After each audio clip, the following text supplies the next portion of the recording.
today we will start with median, okay, and median with continuous series, okay. सबसे पहले हम देखते हैं कि कंटिन्यूअस सीरीज को आइडेंटिफाई कैसे करते हैं। तो आपको मैंने पहले ही जब सारी बारंबारता पढ़ाई थी, है ना, तब मैंने आपको बताया था कि कंटिन्यूअस या सतत श्रेणी जो होती है वो क्या होती है, उसके अंतर्गत हमें वर्ग अंतराल दिए हुए होते हैं, यही उस श्रेणी की क्या होती है, पहचान होती है। तो आज का जो हमारा टॉपिक है वह है माध्यिका की गणना करना, लेकिन कौन सी श्रेणी के अंतर्गत, है ना, कंटिन्यूअस श्रेणी के अंतर्गत, कंटिन्यूअस सीरीज के अंतर्गत मीडियन को फाइंड आउट कैसे किया जाता है ये हम गणना करेंगे। तो हमारे पास एक सवाल है, उस सवाल को हम सॉल्व करते हैं। सवाल है आपके पास कि 100 स्टूडेंट्स हैं, उनके प्राप्तांक दिए गए हैं और आपसे कहा गया है कि इनकी सहायता से आप माध्यिका की गणना कीजिए। तो बच्चों के प्राप्तांक जो है वो कुछ इस प्रकार से हैं। प्राप्तांक है 0 से 10, 10 से 20, 20 से 30, 30 से 40 और 40 से 50। ये क्लास में बच्चों के प्राप्तांक है 100 बच्चों के। अब यहाँ पर आपके लिए दिया गया है विद्यार्थियों की संख्या। विद्यार्थियों की संख्या मैंने आपको पहले ही कहा था, विद्यार्थियों की संख्या, रनों की संख्या, कमरों की संख्या, खेतों की संख्या, जब भी कुछ इस तरह का आएगा इसका मतलब है कि वो हमारी किसको बता रहा है, आवृत्ति को बता रहा है या फ्रीक्वेंसी को बता रहा है। ठीक है, अब यहाँ पर आप देखिए हमारे पास ये सवाल है। ये सवाल है कि निम्नलिखित आंकड़ों की सहायता से माध्यिका की गणना कीजिए। तो देखकर आपको पता चल गया 0 से 10, 10 से 20, 20 से 30, 30 से 40, 40 से 50।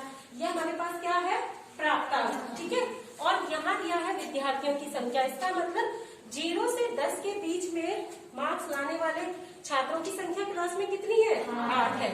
10 से 20 मार्क्स लेके आने वाले छात्रों की संख्या क्लास में कितनी है, 20 है।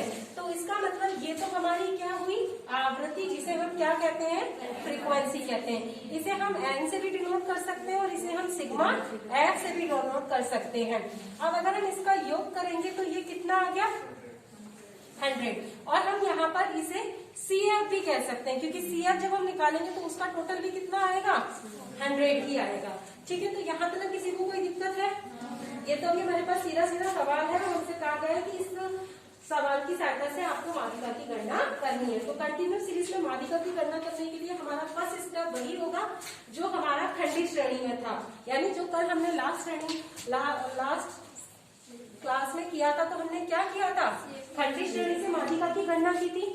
माध्यिका की गणना करने के लिए हमने क्या किया था, एफ को सबसे पहले किसने बदला था, CF, यानी क्यूमुलेटिव फ्रीक्वेंसी, संचयी आवृत्ति में बदला था। तो मैंने आपसे कहा था कि पहली जो आवृत्ति है संचयी आवृत्ति की एज इट इज ही लिखी जाती है। अब हमारी पहली जो संचयी आवृत्ति है उसमें हम दूसरी आवृत्ति का क्या कर देते हैं, योग कर देते हैं। तो यानी हमारी पहली संचयी आवृत्ति 8 है, उसमें हम हमारी आवृत्ति 30 को क्या कर देंगे, जोड़ देंगे। तो ये कितना हो जाएगा, 38। 38 में हम किसको जोड़ देंगे, 40, तो ये कितना हो जाएगा, 78 में हम क्या करेंगे, 12 को जोड़ देंगे तो 90, और 90 में 10 को जोड़ देंगे तो क्या हो जाएगा, 100। अगर हम इसका योग लगा ले तो ये क्या था, CF। अगर इसका योग बोले तो क्या हो जाएगा, सिग्मा CF। तो सिग्मा CF क्या आ गया हमारे पास, 100। यहाँ तक किसी को कोई दिक्कत है? अब यहाँ पर हमें स्मॉल n ज्ञात करना होगा, और उस स्मॉल n को ज्ञात करने का जो फार्मूला है वो है median is equal to size of n upon में टूथ आइटम। ठीक है, कल जब हम खंडित श्रेणी से माध्यिका की गणना कर रहे थे तो हमारा जो सूत्र था वो था n+1 अपॉन में टूथ आइटम। लेकिन आज हम कंटिन्यूअस सीरीज में माध्यिका की गणना कर रहे हैं, तो अभी हमें स्मॉल m को फाइंड आउट करना है। तो उसका सूत्र क्या हो गया है, n अपॉन में टूथ आइटम। अच्छा, अब n की वैल्यू कितनी नजर आ रही है आपको यहाँ पर, 100, है ना।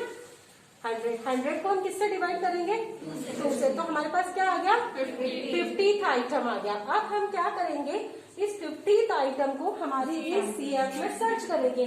तो ये आइटम छोटा है, ये भी इससे छोटा है, और 50 इसके बाद यहाँ कहीं आएगा पर वो यहाँ दिख नहीं रहा, तो इसका मतलब हम किसको लेंगे यहाँ पर 78 को लेंगे।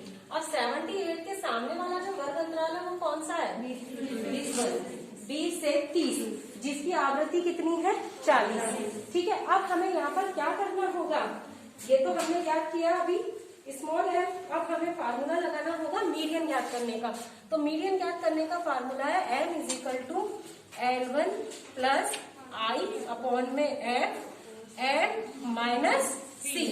ठीक है, अब L1 का मतलब मैं आपको पहले बता चुकी हूँ लोअर लिमिट, और ये होती है अपर लिमिट। तो हमारी जो संचयी आवृत्ति आई, हमारा जो ये मीडियन आया, उस मीडियन को जब हमने सर्च करा तो हमारा माध्य का वर्ग क्या था 20 से 30। तो 20 हमारा क्या हुआ यहाँ पर L1, तो L1 के सामने मैं कितना लिखूंगी 20। अब ये देखिए I का मतलब होता है इंटरवल, अंतराल, तो इनके बीच में कितने कितने का अंतर दिख रहा है 10 का, तो यहाँ पर मैं क्या लिखूंगी 10। अब ये जो हमारा माध्य का वर्ग आया, इस वर्ग के सामने आवृत्ति फ्रीक्वेंसी कितनी है 40, तो मैं यहाँ पर 40 लिखूंगी। उसके बाद अभी हमने स्मॉल m को फाइंड आउट किया था, तो ये कितना आया था 50 को माइनस करेंगे। अब c बोल रहा है ये, तो c का मतलब यहाँ पर क्या है, जो हमारी संचयी आवृत्ति है ना, उससे जस्ट पहले वाले वर्ग की संचयी आवृत्ति। तो हमारे इस संचयी आवृत्ति से जस्ट पहले वाले वर्ग की संचयी आवृत्ति कितनी है 38, तो मैं इसको लिखूंगी 38। ठीक है, अब हम इसे सॉल्व करेंगे। 50 में से 38 गए तो कितना हुआ 12, और ये कितना है 10, ये है 40 और ये है 20। अब इसको आप ऐसे कर दो, आंसर क्या आ गया 23 मार्क्स। आगे हमको पूरा इसको कंप्लीट करना है, हमारा आंसर क्या हो गया 23 मार्क्स, है ना। तो ये हमारा हो गया माध्य का। समझ में आया कि हमने क्या किया, पहले हमारा सवाल उतारा, सवाल उतारने के बाद हमने CF के बाद हमने स्मॉल m फाइंड आउट किया, उसका फार्मूला था n/2। n हमारा यहाँ पर 100 है, 100 को हमने 2 से डिवाइड किया तो 50 आया। इस 50 को हमने इस CF में सर्च करा तो 38 तो इससे छोटा है, लेकिन इसके जस्ट बाद कौन सा वर्ग आया 78। तो हमने क्या किया 78 के सामने सर्च किया हमारा माध्य का वर्ग, तो हमारा माध्य का वर्ग निकल के आया 20 से 30। ठीक है, अब हमने हमारा माध्य का ज्ञात करने का कंटिन्यूस सीरीज में जो सूत्र है वो लगाया, m = L1 प्लस आई अपॉन में f m minus c। L1 क्या है, माध्य का वर्ग की निचली सीमा जो कितनी है 20, उसको लिखा, प्लस i यानी जो प्राप्तांक है या जो हमको वर्ग अंतराल दिया है उसके बीच का अंतर कितना है, तो यहाँ वर्ग अंतराल कितना था 10, तो हमने 10 लिखा। अब है f, तो ये जो माध्य का वर्ग हमारे सामने आया, उसके सामने वाले वर्ग की जो आवृत्ति है फ्रीक्वेंसी वो कितनी थी 40, हमने वो लिखी। f हमारा कितना निकल के आया था 50 माइनस, अब c जो है वो क्या है, जो बहुलक वर्ग है उससे पहले वाले वर्ग की संचयी आवृत्ति, तो ये कितनी है 38। तो हमने 50 में से 38 को माइनस किया, 12 आ गया। अब 12 को जब 10 से मल्टीप्लाई किया तो 120 हो गया, 120 को 40 से डिवाइड किया तो 3 आ गया, और 20 प्लस 3 कर दिया तो कितना आ गया 23 मार्क्स। अब हमारा आंसर सही है या नहीं है, इस चीज को आप इस तरह से चेक कर सकते हो। अब हमारा आंसर कितना है 23, तो इसका मतलब 23, 20 और 30 के बीच में आता है। इट्स मीन कि हमने जो मीडियन फाइंड आउट किया है वो सही है। अगर मान लीजिए आपका आंसर 20 से कम आता या 30 से ज्यादा आ जाता, तो इसका मतलब आपने माध्यिका की गणना करने में कहीं ना कहीं गलती की है। तो आई थिंक कि आपको कंटिन्यूस सीरीज के अंतर्गत मीडियन कैसे फाइंड आउट करते हैं ये समझ आ गया होगा।